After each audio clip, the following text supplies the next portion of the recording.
D'accord. L'alimentation. Je vous remercie d'être venu si nombreux. Je vais vous parler de musique et de maths, comme c'est indiqué ici.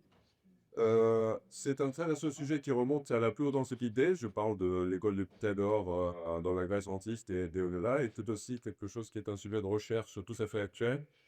Je suis payé, enfin, je suis pas affilié déjà, pour le savoir, puisque je suis éditeur en chef du journal de maths et musique. Peut-être que c'est hier. Yeah. Si. Oh, salut, ça va? Ça a l'air d'être. Ok, donc il y a un journal de mathématiques et musique, il y a un colloque biannuel qui cette année va avoir lieu à Cantor, Géorgie, je dirais. Donc il y a de la recherche très compliquée avec des maths très difficiles, mais partez pas, hein, bon, on va y arriver, c'est bien. Eux vous raconter plutôt des aspects un peu ludiques et assez amusants. En fait, ces rapports de maths et musique sont aussi une manière de récupérer des gens qui ont des soucis un peu en maths des fois, parce que les professeurs de maths sont des sadiques. Je sais, j'en ai des quand ça. Euh, et, et en revanche, la musique, ça plaît absolument à tout le monde. Alors, si je retourne ma télécommande, je vais commencer par vous faire bosser un tout petit peu, mais ça va pas être méchant. C'est là.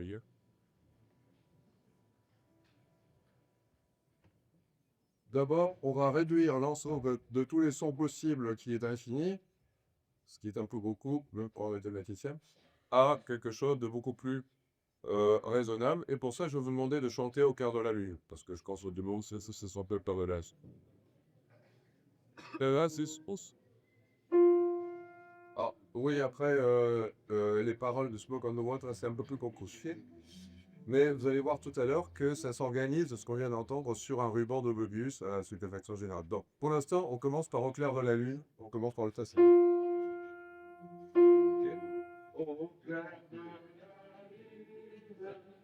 On Bon, merci. J'espère que vous allez chanter juste, ce qui n'est pas toujours le cas quand je fais faire ça dans une grosse audience. Donc là, vraiment, je suis content. Ce que je voulais que vous remarquiez, c'est qu'il y avait des voix un peu plus mâles et des voix un peu plus féminines, disons des voix graves et des voix aiguës, mais vous aviez le sentiment de chanter la même chose. Alors ceux qui ont déjà fait un peu de solfège sont au courant que ça signifie qu'on chante avec un intervalle qui est bien défini, qui est l'intervalle le plus simple, qui est l'intervalle d'octave. Bon, c'est un terme, je te pense, spécialiste, pas pour ceux qui connaissent. Et ça, c'est quelque chose qui est vérité psychoacoustique. C'est vrai dans toutes les époques, dans tous les pays du monde. On identifie des notes qui sont à une octave de différence. Alors, qu'est-ce que c'est que cette octave physiquement? Dans la vibration sonore qui constitue un son, ça veut dire qu'il y a un rapport de fréquence qui est égal à 2. Et ça veut dire que quand on monte les sons, eh bien, quand on arrive l'octave au-dessus, on est à la même note.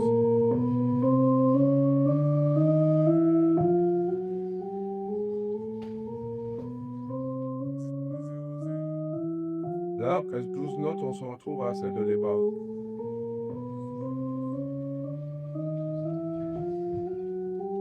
C'est comme un escalier où quand on monte au troisième étage, on se retrouve au rez-de-chaussée. Ou une fontaine qui coule, qui coule, qui coule, et puis se retrouve à la source. Je ne sais pas si vous connaissez cette gravure.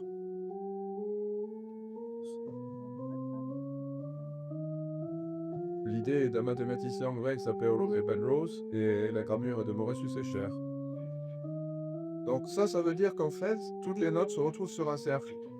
On monte, on monte, on monte, on monte, on monte, on monte, on monte, on se retrouve au départ. C'est circulaire, gauche, Dieu.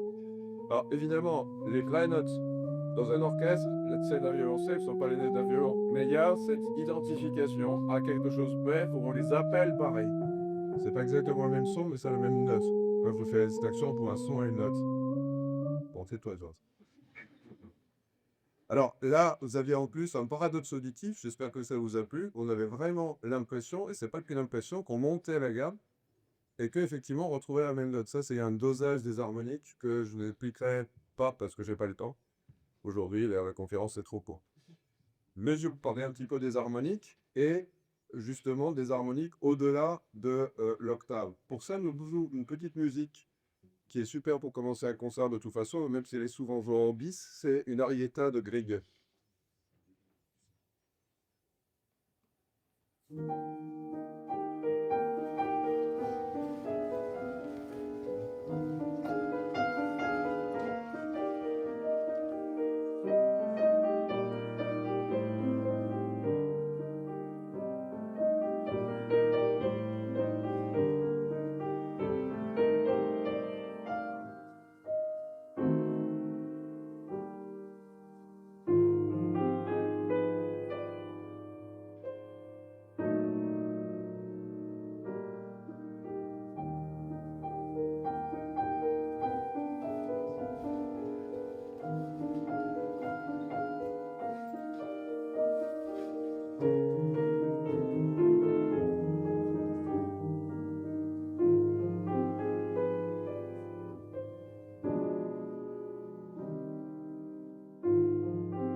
et là, c'est pensée, c'est délicieuse, et j'adore la jouer, mais là, elle a un intérêt scientifique en plus.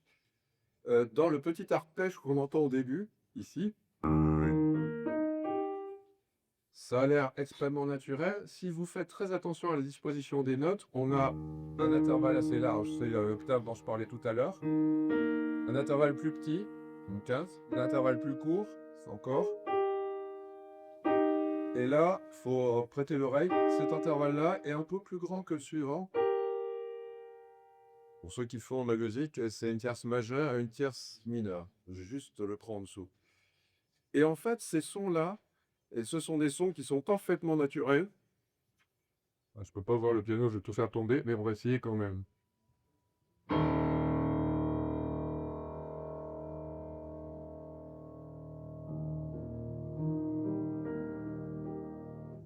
Je sais pas si vous les avez entendus dans la résonance de la note grave.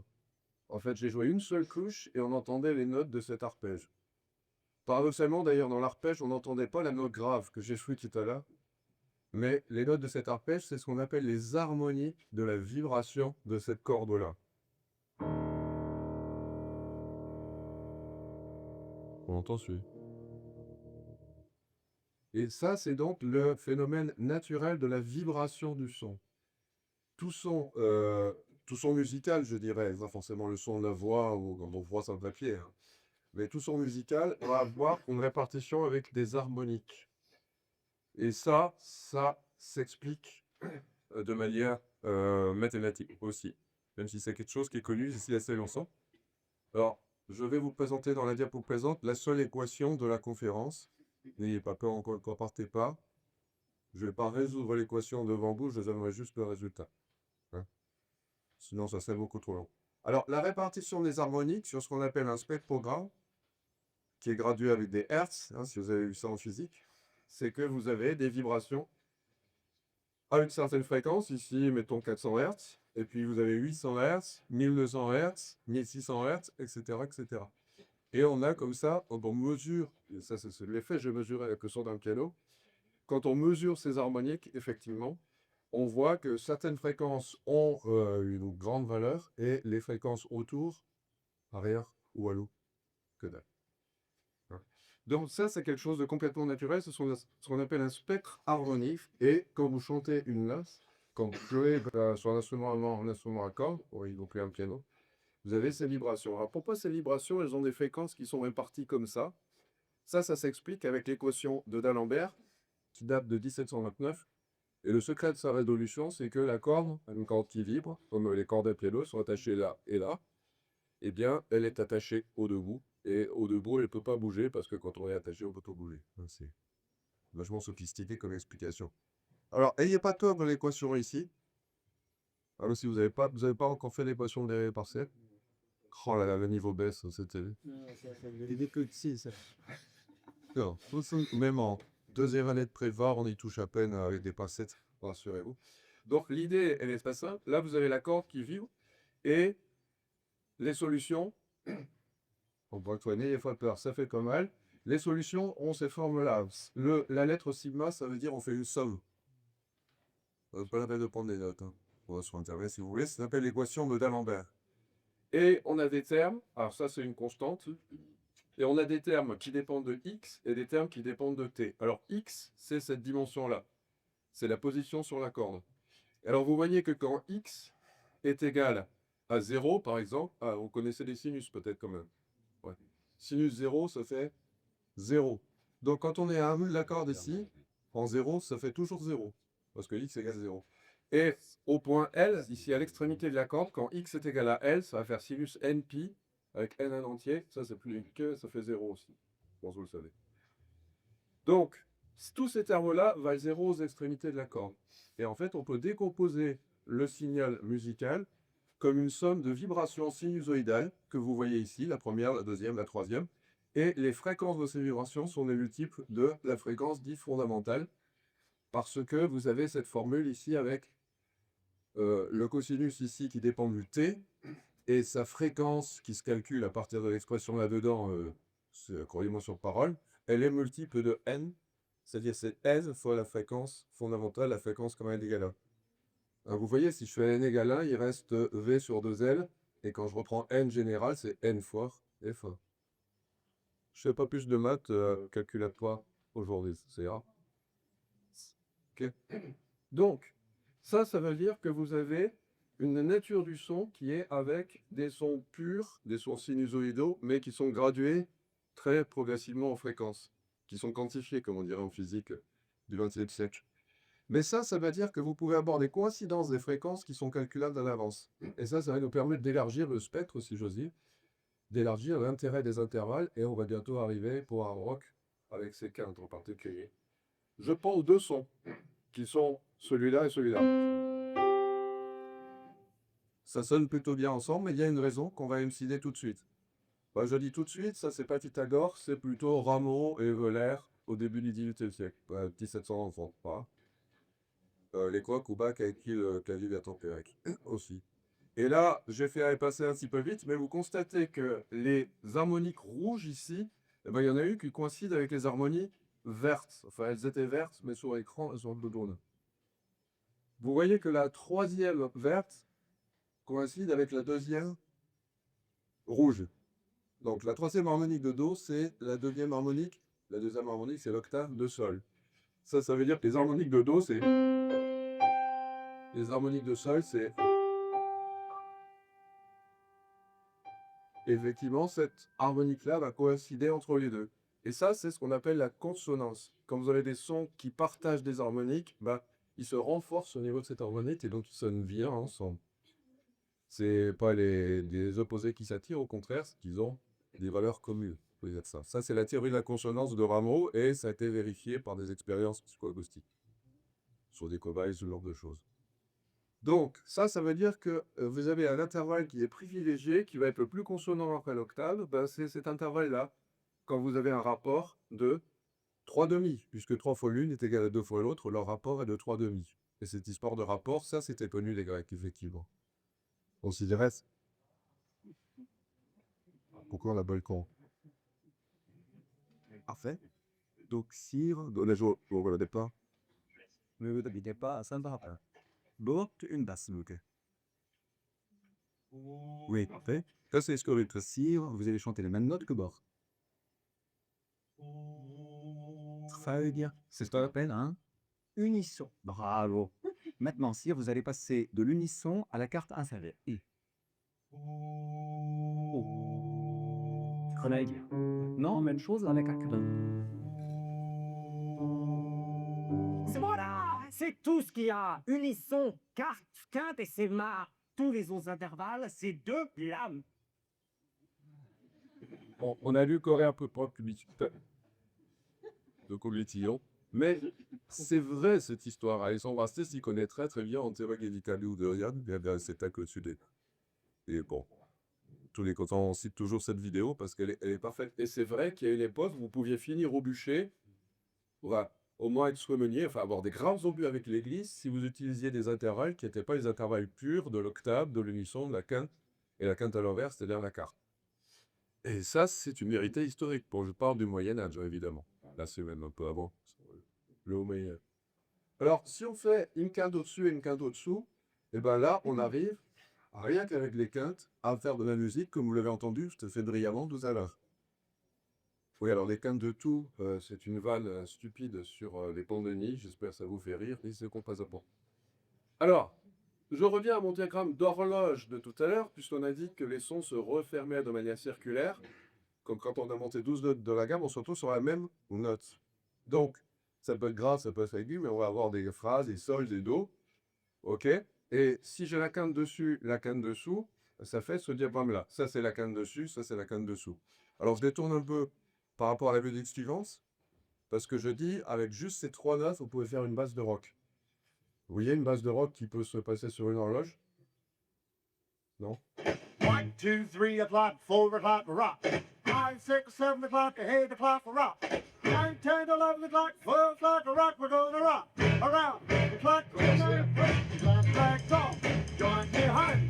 We'll have some fun when the clock's fun. We're going to rock around the clock tonight. We're going to rock, rock, till broad daylight. We're going to rock around the clock tonight.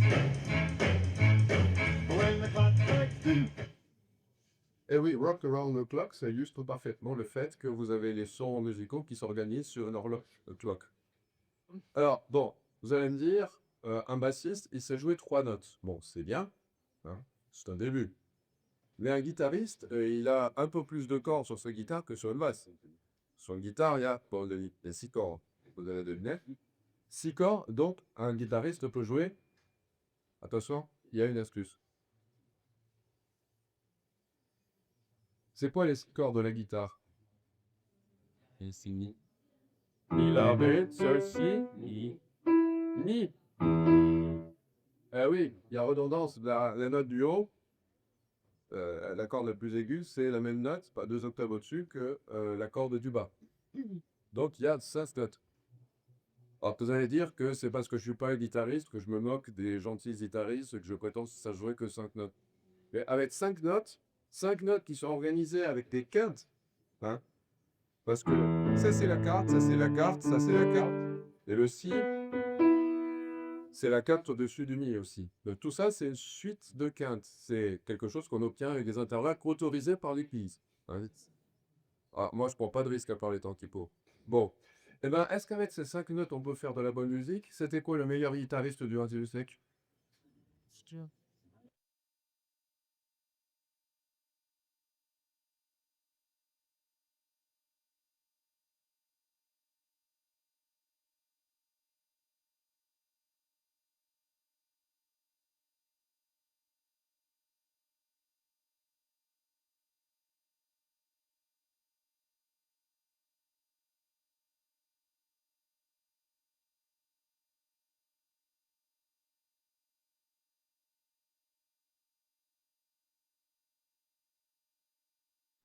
Non?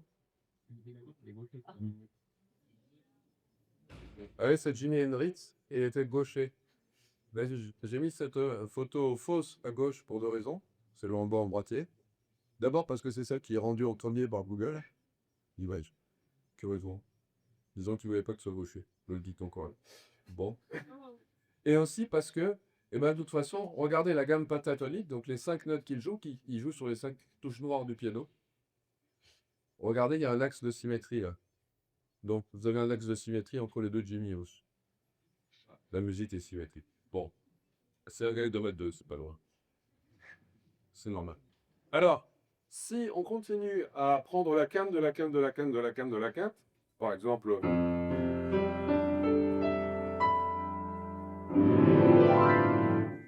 ça fait toutes les touches blanches, la gamme de Do majeur. Bon, si je partais d'une autre note que Fa, je trouvais une autre gamme majeure.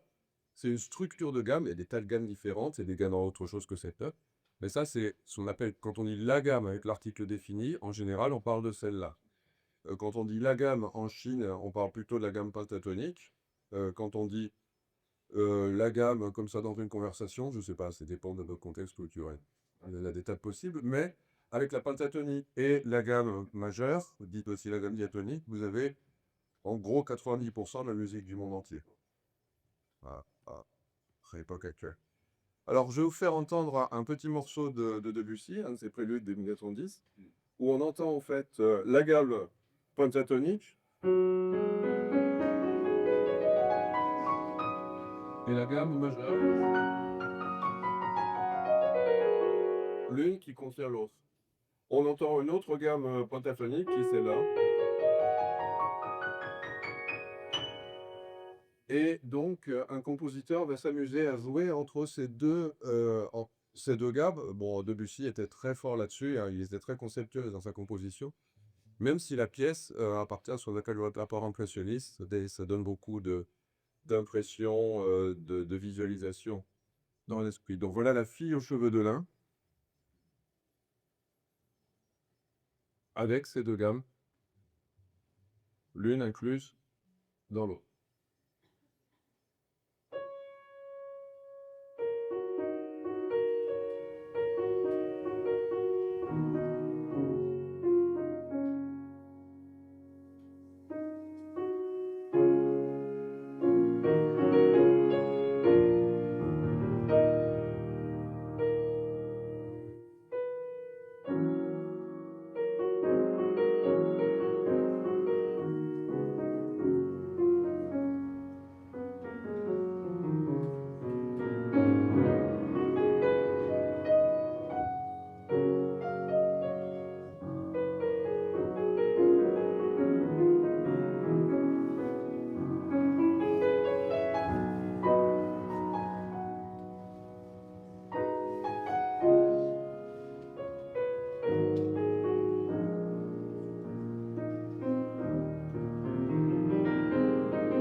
Donc, on a une spécificité du répertoire de cette époque, mais on peut analyser énormément de pièces de musique, y compris de musique populaire, hein, ou Ross et Zélojo, en termes des gammes qui sont utilisées. Et mes objectifs dans ce genre de conférence, c'est que, en ressortant d'ici, vous ayez l'oreille prête à vous dire, en écoutant une musique à la radio, sur Internet, ou je sais pas quoi, ah tiens, ça c'est de la cantate de Denis. Tiens, petite indication quand vous avez un solo de guitare. Typiquement, dans un morceau de rock, le solo va se faire sur le gamme pentatonique. Écoutez Knopfler, on entend du Tilly tout à l'heure. C'est rituel. C'est la gamme qu'on utilise à la guitare. Alors, donc là, c'est très pratique parce qu'on a une impulsion d'une gamme dans l'autre. Donc, on n'a pas besoin de rajouter des notes nouvelles, ce qui donne un climat plus paisible et qui doit très très bien avec ce style de musique. Alors, là, il y a une raison profonde pour laquelle, quand on fait la quinte de la quinte de la quinte de la quinte de la quinte,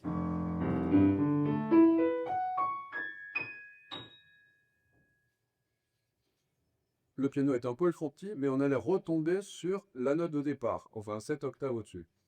C'est-à-dire que 12 quintes, ça fait 7 octaves. L'ennui, c'est que c'est presse. Ça, c'est des quintes forfaites, sauf la dernière, l'avant-dernière. Vous avez entendu? Ça sonnait faux. Hein.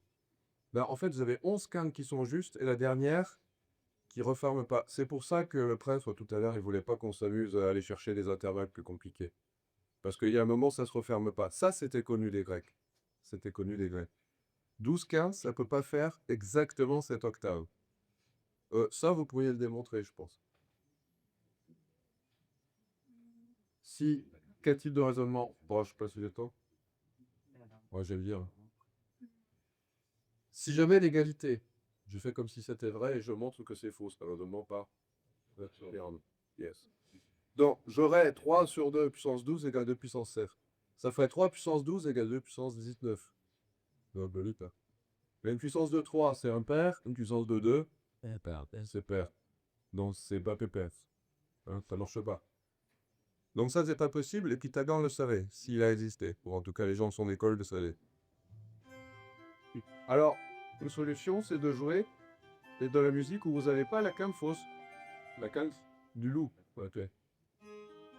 Là, le blues sur la quinte fausse. Là aussi, c'est désaccordé, quoi. Donc, c'est pour ça que pendant très longtemps, quand vous faisiez un concert, vous aviez votre accord avec des quintes toutes justes, et vous jouiez seulement dans 2-3 tonalités sans aller chercher des passages où vous allez avoir la quinte fausse. Ouais, en plus, il y a aussi des problèmes avec les tierces, etc. Je vous passe les détails. Bref, que faire? Bah, on peut tricher, on peut arranger un petit peu la quinte, qu'elle soit pas tout à fait faute, c'est pas tout à fait juste. Ça, c'est joué par exemple avec un tempérament où certaines quintes sont un peu plus courtes que les autres. Un bon tempérament au sens de Bach. Je sais pas si vous connaissez son écriture d'ailleurs. Alors, il y a une hypothèse qui a été avancée par des musicologues récemment, qui est que le zigzag qui est là, peut-être c'est sa recette pour accorder son clavecin.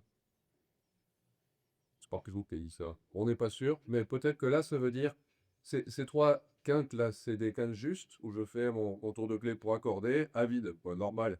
Là, je fais un tour de clé supplémentaire, un petit bruit. Et là, je fais 2 tours de clé supplémentaires. Alors, combien vaut le petit tour de clé supplémentaire? Ben, on règle pour que ça se referme. Enfin, bon, il y a des tas d'articles que là-dessus dans le même temps. Juste pour embêter les enfants. En tout cas, ça c'est le Graal. Comment est-ce que Bach accordait son clavecin? C'est sûr qu'il n'y avait pas toutes les quintes égales. Mais qu'est-ce qu'on fait maintenant? Comment on fait avec un violon moderne dans un morceau de pop sur Internet? Eh ben, on fait les quintes toutes égales. C'est-à-dire on les raccourcit un tout petit peu pour que ça ne dépasse pas des 7 octaves. Du coup, toutes les quintes sont fausses. Mais comme ça, tout le monde est d'accord. 7 à 12, pas le son. Alors là, je vais vous jouer, maintenant qu'on a nos 12 notes dans la gamme, eh ben, on peut les répartir différemment. Faire par exemple la gamme à 6 notes, qui s'appelle la gamme par ton.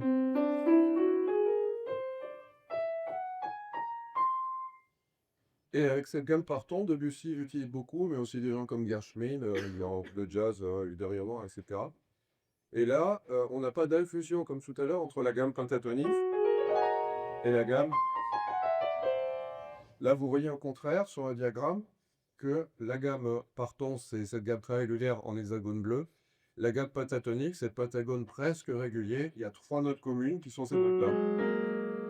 Et vous allez les entendre comme un morceau vascule d'une gamme sur l'autre. Donc faites attention à ce passage. On va passer de la gamme partant à la gamme pentatonique. Voile de Debussy du même cahier, 1910, le prélude.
Donc ça, c'est une pièce qui illustre merveilleusement mondial l'importance des gammes, de savoir dans quel ensemble de notes on travaille. Ils emploient le terme d'ensemble, qui est un terme mathématique, avec Georges Cantor, en 1880.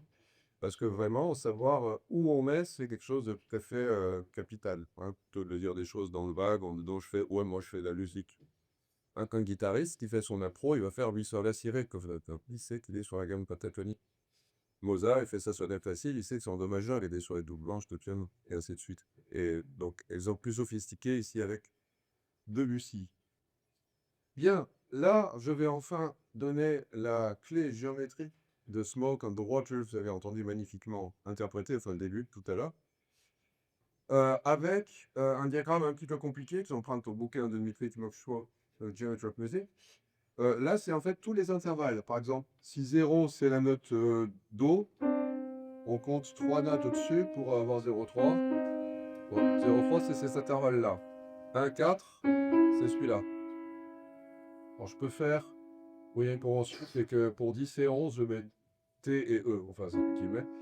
Là, vous voyez que sur cette ligne, j'ai tous les intervalles qui passent par 4. Donc, qui partent.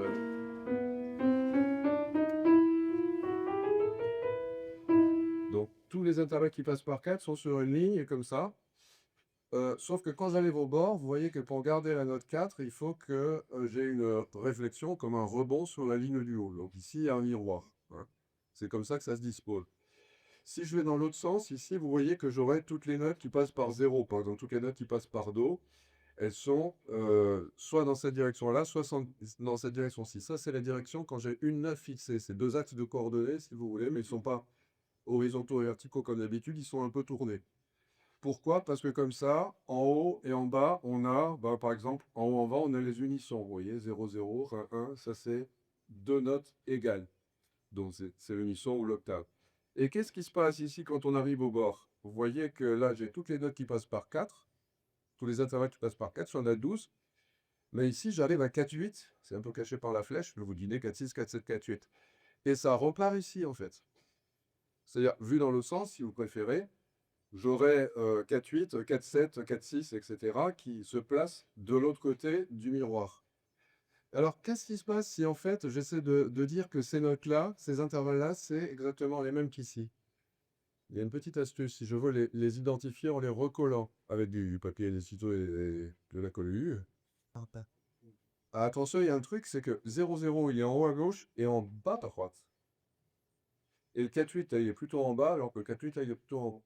C'est-à-dire, ce côté-là, d'accord, c'est le même que celui-là, mais celui-là, il descend et celui-là, il monte. Donc, il faut... Qu'est-ce qui se passe quand vous recollez une bande de papier, mais avec un demi-cours? Vous avez été, ça? Oui. C'est pas du programme de maths, c'est des maths dites amusantes, qu'en fait, c'est très profond. Ça fait un ruban de Möbius, inventé par Möbius. Et sur ce ruban de Möbius, vous avez par exemple les quintes ou les cartes. Hein, c'est pareil parce qu'on ne fait pas attention ici à l'ordre des notes. Ces quintes ou ces cartes, elles sont sur cette ligne un peu plus épaisse, qui normalement était orange, mais ça ne sent pas très bien, je trouve. Vous voyez, on a si mi, mi, fa, si bémol, qui sont sur le même segment vertical, mais qui sont de part et d'autre de l'équateur ici. Et donc, vous avez des cercles, entre guillemets, mais des cercles à deux tours. Sauf celui du milieu qui fait un seul tour. Et vous avez les unissons, on en a vu tout à l'heure, c'est le bord du diagramme, qui sont sur le cercle le plus extérieur, le cercle entre guillemets le plus extérieur. Là, c'est un petit peu abstrait, mais c'est quelque chose qui est très important dans la recherche mathémusicale du XXe siècle et du XXIe siècle, c'est de définir des espaces géométriques pour pouvoir en test des phénomènes, des entités musicales. Et ça, c'est l'espace, on appelle une orbivariété, peu importe le terme technique, où se trouvent les ensembles de deux notes, les intervalles. Voilà une animation. D'actualité, bien sûr. On fabrique le ruban. Alors, l'ennui, c'est qu'on peut pas vraiment peindre un ruban de Möbius en deux couleurs. Parce que quand on twist, ça fait le zone qui vient sur le bleu et reste droit. Ça c'est bien, ça s'enlève.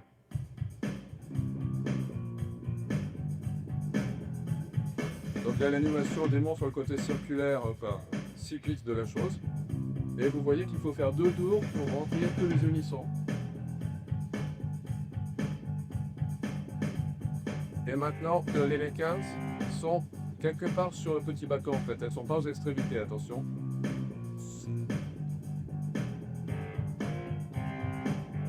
Là par exemple, on va passer au même endroit, mais c'était pas la même quinte. C'est parce qu'il y en a une qui était là et l'autre qui était là. Une zone et une bleue. Juste ce même. Sauf que qui pour arriver à le faire sur la ligne d'arrivée.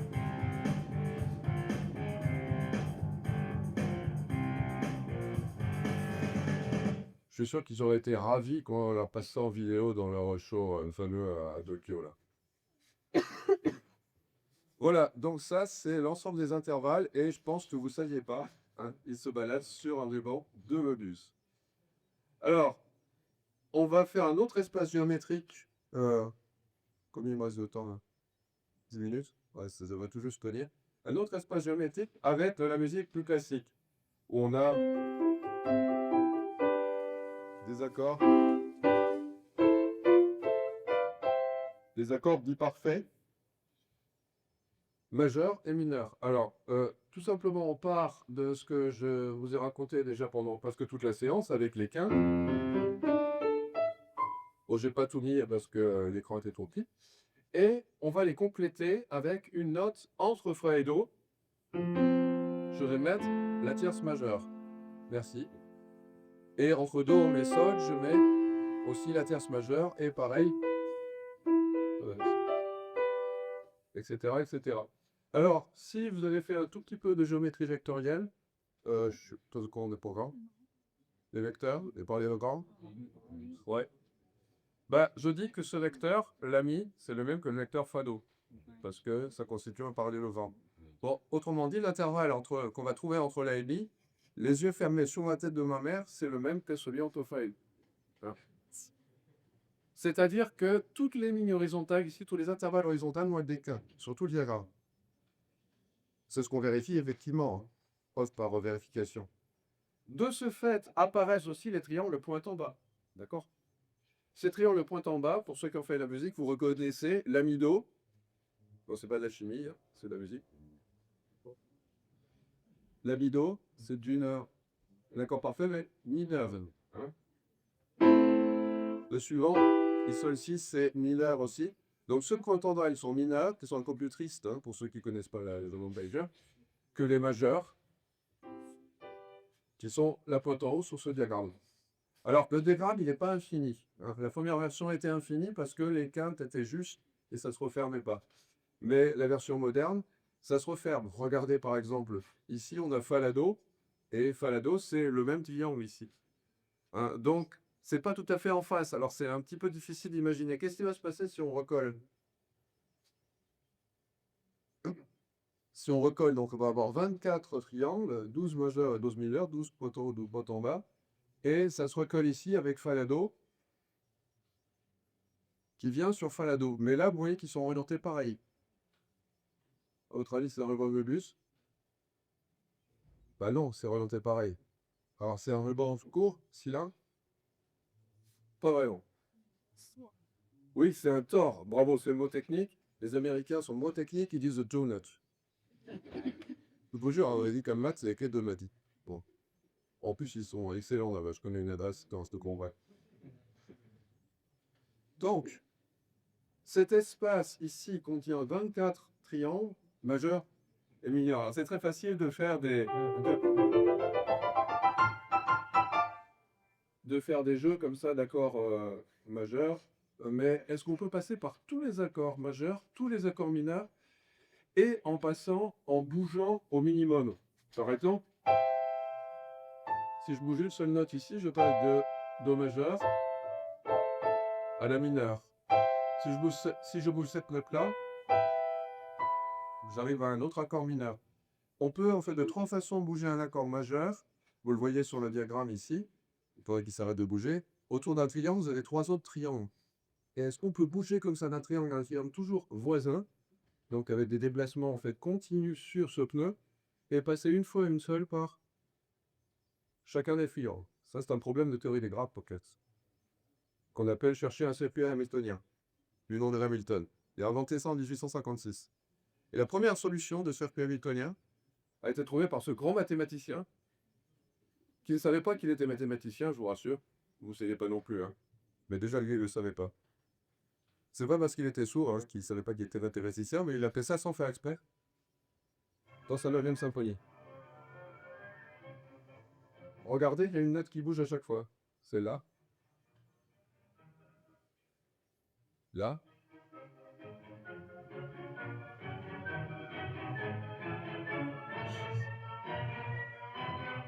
Vous voyez qu'à chaque fois, on a juste une note qui bouge et on obtient un nouvel accord parfait. On le voyait sur la partition en dessous. hein, pour ceux qui lisaient la partition. Pour les espèces de petits extraterrestres, les petits bouches, c'est à cause d'une formule très simple qui permet d'obtenir ces accords. Donc ça, c'est une solution. Et donc, c'est extraordinaire parce que les graphes ont été inventés en 1730 par Euler. Euler. Beethoven donc, a trouvé la première solution d'un problème des théories des graphes qui a été posée seulement 33 ans après, par Hamilton en 1856. Après, c'est en 1986 que Richard Cohn s'est aperçu que en fait, c'était un circuit hamiltonien, donc plus d'un siècle fait, presque un siècle et demi après Beethoven, parce qu'il cherchait des parcours comme ça où on bouge une seule note quand même, ce qui est vachement important d'un point de vue pratique, parce que c'est juste des choses faciles à jouer si vous bougez un seul doigt, plutôt que de sauter et de risquer de tomber à côté des notes. Donc ça, c'est vraiment quelque chose d'éminemment concret. Et en fait, ce problème des cycles hamiltoniens, c'est ce qu'on appelle un problème MP complète en informatique, s'il y en a qui connaissent, c'est-à-dire les problèmes les plus difficiles à résoudre. Comme le problème de trouver le chemin le plus court qui passe par plusieurs endroits, le problème des voyageurs de commerce. Les ordinateurs font ce qu'ils peuvent, mais il y a des problèmes si on a un peu trop de points. On sait qu'il faudrait plusieurs milliards de fois l'âge de l'univers pour les résoudre avec les ordinateurs les plus puissants qu'on puisse imaginer. Je ne dis pas construire, mais imaginer. Bon. Donc, est-ce qu'on peut trouver tous les circuits hamiltoniens qui passent par les 24 accords parfaits, majeurs et mineurs? Et bien, ils ont été trouvés en 2009 par deux Italiens. Et ça permet donc, maintenant qu'on a la liste des 262 circuits, de faire de la musique. Et il y a beaucoup de compositeurs qui ont utilisé cette liste de cycles hamiltoniens que malheureusement, je n'ai pas le temps de vous passer ici. Je vais vous jouer à la Grèce, j'ai 5 minutes. Ouais.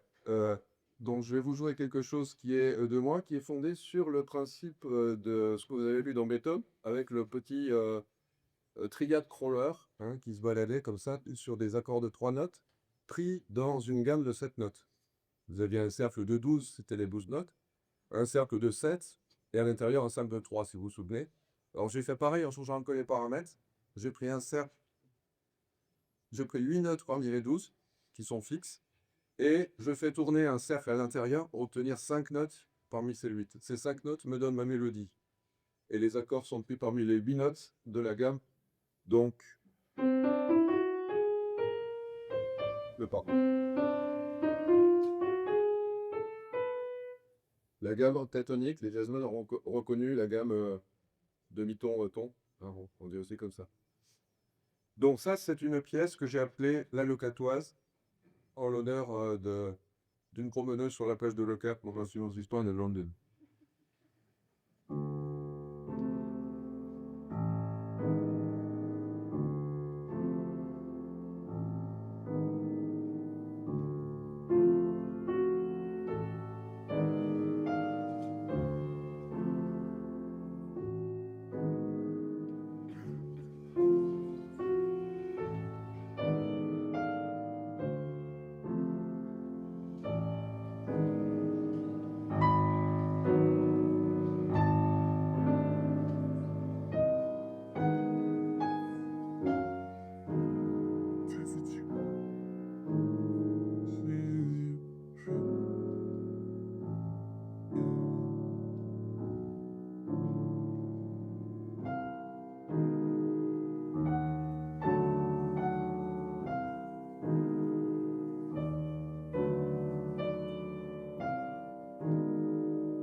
Et puis, j'entends quand je coupe les statiers. Alors, j'ai pas le temps de jouer la même chose qui se passe dans le domaine des rythmes, où on a des rythmes très.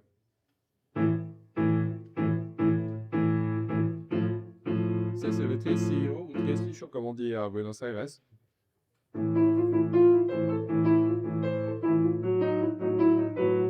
Et on a tout à fait le même phénomène de ce qu'on avait tout à l'heure avec la pentatonique et la diatonique complète. En particulier, le cinquillo et le tresillo sont tout à fait complémentaires. Et la pièce que j'ai pas le temps de vous jouer, c'est la Milonga dell'Oncel d'Astor Piazzolla, mon grand maître en composition de tango, décédé en 92, qui met en valeur cette complémentarité en fait de deux rythmes fondamentaux du tango. Il a travaillé sur ces techniques un peu comme Debussy sur les gammes 70 ans avant. Donc ça veut dire que même les silences dans le rythme du tango, c'est encore du tango. Voilà, je vais arrêter là cette conférence en vous présentant quelques exemples d'espaces géométriques, donc certains sont quadridimensionnels, excusez du peu, qui sont effectivement des trucs utilisés par mes collègues chercheurs dans ce domaine. Et j'ai mon adresse, vous pouvez l'avoir par un professeur. Si vous avez des questions à vous poser, je serais ravi d'y répondre pour TPE ou TIPE, avant PETA, etc., etc. C'est parti du jeu. Voilà, merci de votre attention.